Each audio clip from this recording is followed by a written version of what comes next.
नमस्कार दोस्तों, आपका स्वागत है यूट्यूब चैनल मंडी भावराज में। मैं दिनेश चंद पाटीदार। और दोस्तों आज बात करेंगे विश्व के लहसुन बाजार का अवलोकन की, यानी कि पूरे विश्व में लहसुन की क्या स्थिति है और कौन कौन से देश में किस प्रकार से अभी वर्तमान समय में लहसुन की परिस्थितियां क्या चल रही हैं। तो पूरे विश्व के जितने भी लहसुन उत्पादन देश हैं उनके बारे में पूरी जानकारी आपको एक ही इस वीडियो में दिखाएंगे दोस्तों। तो वीडियो पूरा देखें, तभी आपको समझ में आएगा कि कौन से देश में क्या स्थिति अभी वर्तमान समय में चल रही है। तो लहसुन की आपूर्ति श्रृंखला चीन और स्पेन जैसे प्रमुख उत्पादकों से कम और धीमी स्टॉक आवाजाही के साथ कुछ चुनौतियों का सामना करती है। इसी कमी ने कीमतों को बढ़ा दिया है और आयातकों ने मुख्य बाजार विभेदक के रूप में गुणवत्ता पर जोर दिया है। दक्षिण अमेरिका आपूर्ति पेरू, अर्जेंटीना और चिली से आती है। यूरोप में कीमतें ऊंची हैं, जबकि संघ के देशों से मांग में उतार चढ़ाव है। इसके साथ ही इटली बुआई के दौर में है, जहां इस समय आयात हावी है।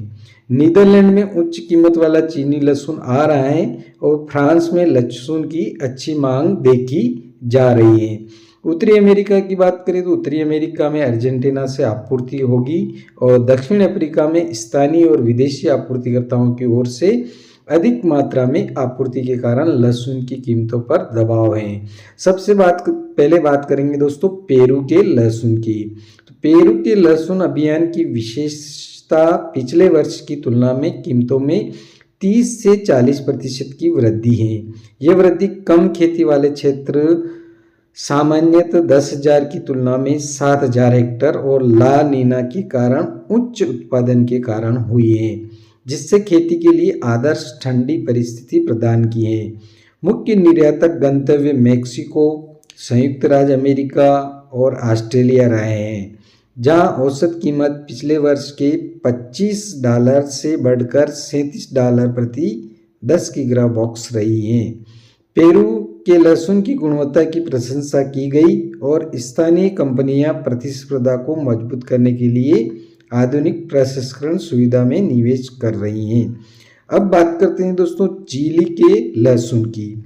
तो चिली ने इस वर्ष लहसुन की गुणवत्ता में सुधार की सूचना दी है, जिसका श्रेय चिलिंग आवर्स में वृद्धि पिछले वर्ष 400 से इस वर्ष 800 से अधिक को जाता है। हालांकि उपज में 10% की कमी आई है। पिछले वर्ष की तुलना में कीमतों में 40% की वृद्धि है, जो $3.20 से लगा करके $3.50 प्रति किलोग्राम के बीच देखने को मिली है। मैक्सिको में प्राथमिक गंतव्य बाजार बना हुआ है, जहां शिपमेंट दिसंबर से मार्च तक वाणिज्यिक अंतराल को भरने पर केंद्रित है।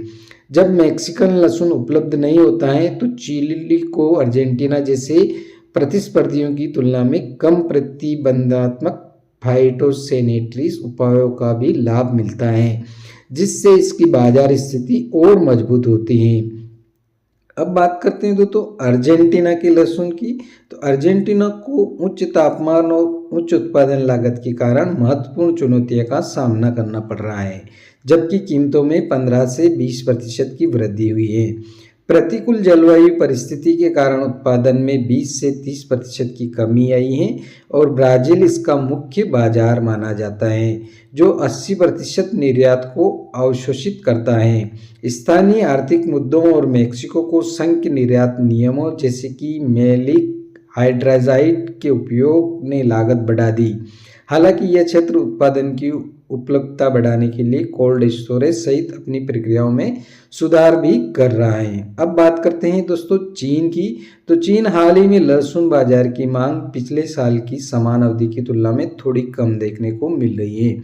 जुलाई और अगस्त चीनी लहसुन निर्यात के लिए चरम महीने होते हैं, लेकिन इस साल स्थिति अलग देखने को मिली। इस साल जुलाई और अगस्त के दौरान लहसुन निर्यात बाजार का प्रदर्शन कमजोर रहा है और पिछले वर्षों की तुलना में कम ऑर्डर मिले हैं। इस साल लहसुन की नई फसल की गुणवत्ता, रंग, शुद्धता और सूखापन के मामले में उत्कृष्ट देखने को मिली है, लेकिन बड़े आकार के लहसुन की उपज कम देखने को मिली है।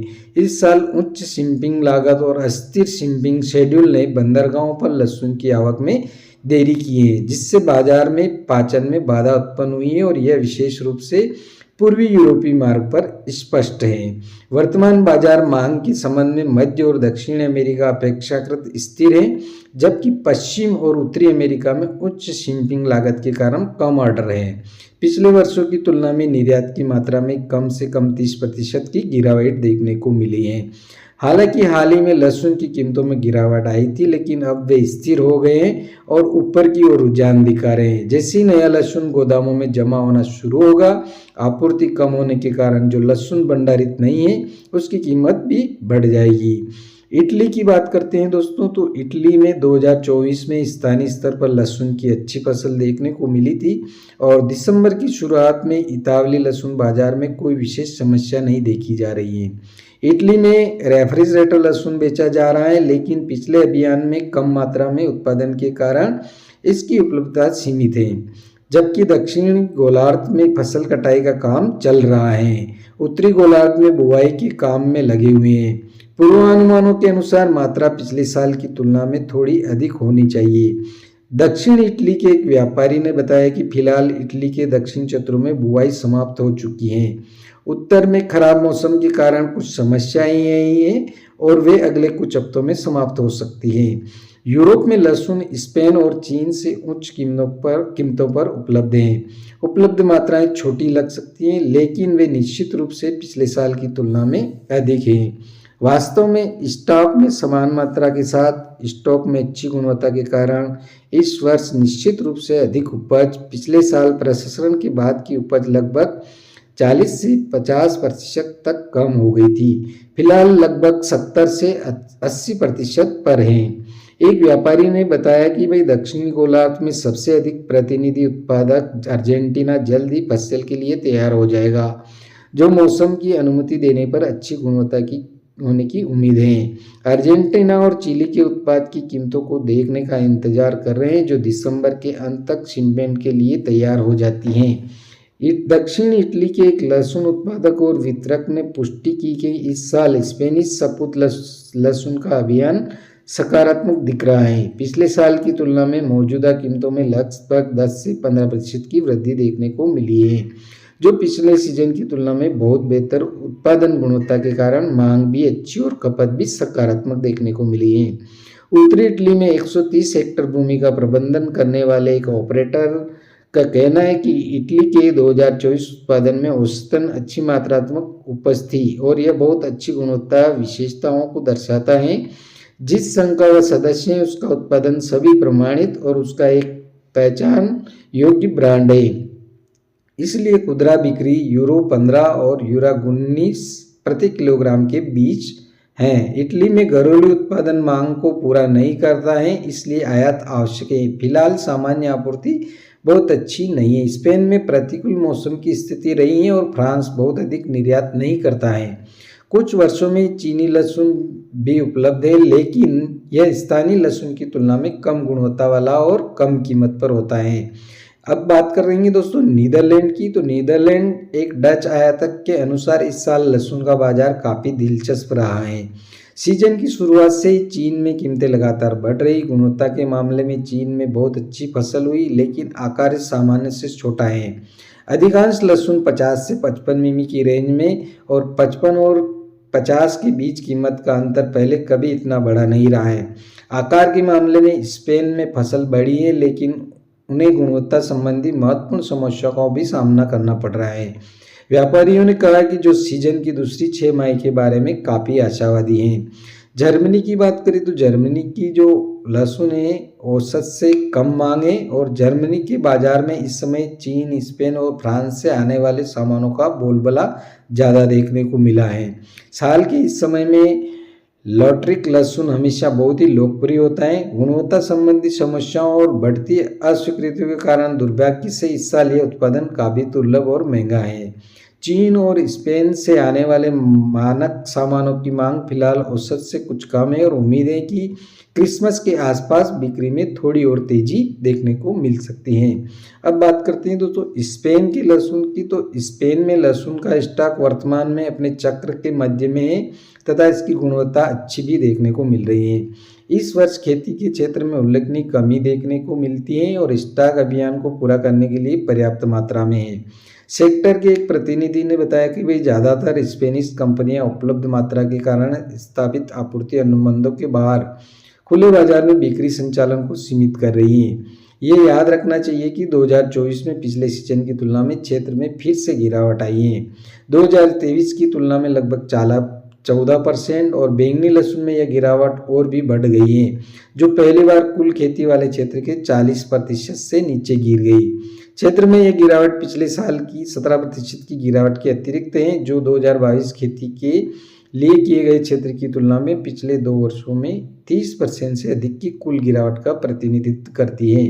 अभी बिक्री शांत है और यह क्षेत्र अपने स्टॉक को बनाए रखना पसंद करता है। प्रतिनिधि कहते हैं कि मिस्र, तुर्की आदि जैसे तीसरे देशों में लहसुन की उपलब्धता है, लेकिन कीमतें बहुत अधिक हैं, इसलिए स्पेन और यूरोप में बहुत कम लहसुन का आयात किया जा रहा है। अब बात करते हैं दोस्तों फ्रांस के बाजार की। लहसुन की अच्छी मांग देखने को मिली है और फ्रांसीसी कंपनियों के संरक्षित लहसुन का स्टॉक दिन ब दिन घटता जा रहा है। थोड़ा बचा है लेकिन बहुत ज़्यादा नहीं है। आने वाले हफ्तों में और महीनों में हमें घाटे में जा सकते हैं, खासकर इसलिए क्योंकि स्पेन में अन्य वर्षों की तुलना में बहुत कम स्टॉक है, इसलिए आयात अपरिहार्य है। जहाँ तक गुणवत्ता का सवाल है तो ये बेच बहुत अलग अलग होती हैं। कुछ उत्पादक बहुत खराब तरीके से विकसित हो रहे हैं, लेकिन अन्य बहुत अच्छे हैं। यह वास्तव में बेच पर निर्भर करता है कि कीमतों के अनुरूप गुणवत्ता में उतार चढ़ाव होता है। गुणवत्ता के आधार पर आपको बहुत सस्ता लहसुन या उच्च कीमत पर बेचा जाने वाला लहसुन मिल सकता है, लेकिन आमतौर पर चूंकि बाजार में कमी है इसलिए मांग अपेक्षाकृत अच्छी है और बाजार में उछाल भी देखने को मिला है। अब बात करते हैं दोस्तों उत्तरी अमेरिका की। उत्तरी अमेरिका में लहसुन की आपूर्ति 2 बाजारों की कहानी है। खुदरा विक्रेता द्वारा घेरित चीनी लहसुन को सख्ती से लिया जाना और चीनी बाजार एशिया से बाहर आने वाले लहसुन की आपूर्ति काफ़ी कम है। मेक्सिको से उतना लहसुन नहीं आया और स्पेन से आने वाले लहसुन की गुणवत्ता इस साल उच्च कीमतों के साथ मिश्रित थी। हालांकि अर्जेंटीना द्वारा इस सप्ताह शिपिंग शुरू करने की उम्मीद है। घरेलू स्तर पर कैलिफोर्निया में कुछ आपूर्ति उपलब्ध है, लेकिन उनकी कीमतें भी ज़्यादा हैं। चीन से आने वाले लहसुन की कीमतें भी ज़्यादा हैं क्योंकि माल ढुलाई की लागत बढ़ चुकी है।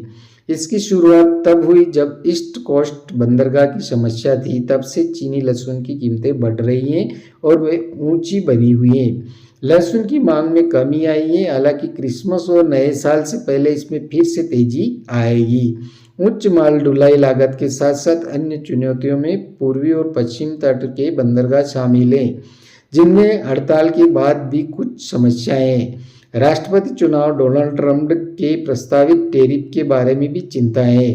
20 जनवरी को उनके उद्घाटन के दिन आयात पर 25% और चीनी आयात पर संभावित 10% टैरिफ। अब बात करते हैं दोस्तों दक्षिण अफ्रीका की। तो बाजार में अधिक मात्रा में लहसुन की कीमतों पर दबाव है। मोजाम्बिक में राजनीतिक उथल पुथल के कारण सीमा बंद होने से बड़े लहसुन खरीदार बाजार से दूर हो गए और व्यापारियों की उनकी कमी महसूस हो रही है। नगर पालिका बाजारों में औसत कीमत 44 रेड यानी कि 2.3 यूरो प्रति किलोग्राम है। दक्षिण अफ्रीका लहसुन को चीनी, स्पेनिश, अर्जेंटीना लहसुन के साथ प्रतिस्पर्धा करना मुश्किल हो रहा है, विशेष रूप से लौंग के आकार के क्षेत्र में, और खुदरा विक्रेता आयातित लहसुन के बड़े बल्बों को पसंद करते हैं। चीनी लहसुन पर एंटी डंपिंग टैरिफ पिछले कुछ वर्षों से लागू है और टैरिफ की सनसेट समीक्षा 2027 के लिए निर्धारित की गई है। अब अंत में बात करते हैं दोस्तों मिस्र के लहसुन की। तो मिस्र लहसुन की खेती का रकबा 2 गुना हो चुका है।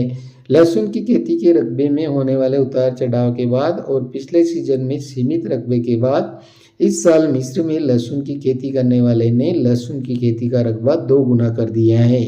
एक किसान ने पिछला सीजन बहुत अच्छा रहा, जिसमें स्थानीय और अंतर्राष्ट्रीय स्तर पर बहुत ज़्यादा मांग थी, ऐसा बताया है। नतीजन कई किसान ने इस सीजन में लहसुन उगाने का फैसला भी किया है। रकबा दोगुना होने का मतलब सामान्य उत्पादन की वापसी, क्योंकि पिछले सीजन में मिस्र में लहसुन का रकबा पिछले सीजन की तुलना में आधा रह गया था। अगला सीजन मार्च में शुरू होगा और उत्पादकों को उच्च मांग की उम्मीद है। मिस्र के बाजार की आपूर्ति के लिए आयातक चीन से लहसुन मंगवा रहे हैं। एक आयातक ने कहा कि चीनी कीमतें वर्तमान में अच्छी हैं और हम अच्छे आकार के लहसुन का आयात करने में सक्षम हैं। हालांकि इसका स्वाद मिस्र के लहसुन की तुलना में कम है, लेकिन स्थानीय बाजार में इसे स्वीकार करता है। तो दोस्तों, ये थी विश्व के लहसुन की पूरी जानकारी, जिसमें हमने आपको मिस्र, दक्षिण अफ्रीका, उत्तरी America, France, Spain, Germany, Netherland और इसके साथ ही इटली, चीन, अर्जेंटीना, चिली और पेरू, इन सभी देशों की लहसुन से संबंधित जानकारी आप तक पहुंचाने की कोशिश की है। दोस्तों, वीडियो पसंद आए तो जरूर लाइक करें, चैनल को सब्सक्राइब करें। धन्यवाद।